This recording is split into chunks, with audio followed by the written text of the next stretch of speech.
لک اور سی but don't look. قدرت نے انگریزی کا سہارا لیا۔ کیا مطلب؟ نظر آتا ہے تو پڑا آئے، پر دیکھنے کی کیا ضرورت ہے؟ پر دکھتا جو ہے، میں نے کہا۔ دکھتا ہے تو بڑا دکھے، وہ بولے۔ اسے اہمیت کیوں دیتے ہیں آپ؟ میرے اہمیت دینے یا نہ دینے سے کیا فرق پڑتا ہے؟ میں نے جواب دیا۔ اہمیت دینے ہی سے تو فرق پڑتا ہے، قدرت اللہ نے کہا۔ بہت فرق پڑتا ہے۔ مولانا ارشد علی تھانوی روز ریل میں اپنے گاؤں سے شہر جایا کرتے تھے۔ ڈبے میں بیٹھ کر وہ کھڑکیوں پر لکڑی کے تختے چڑھا دیا کرتے تھے۔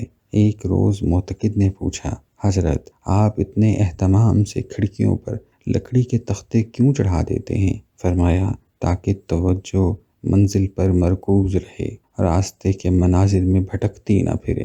راستے کے مناظر میں نہ الجھو تو منزل پر پہنچنے پر آنکھیں تھکی ہوئی نہیں بلکہ تازہ دم ہوں گی۔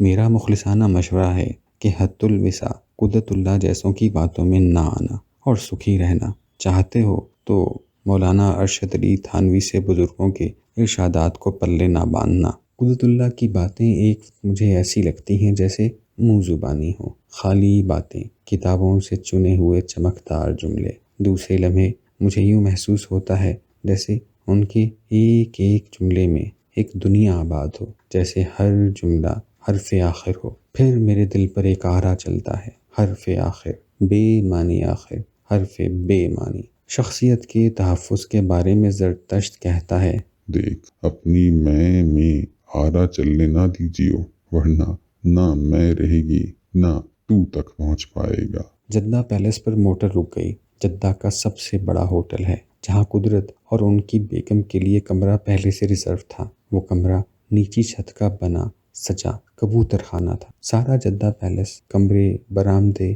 باتھ تیز اور شدید ایئر کنڈیشن میں ٹھُرر رہے تھے۔ پتہ نہیں کیوں ایئر کنڈیشن موسم کا رد عمل پیدا نہیں کرتا بلکہ برفانی کیفیت پیدا کرتا ہے۔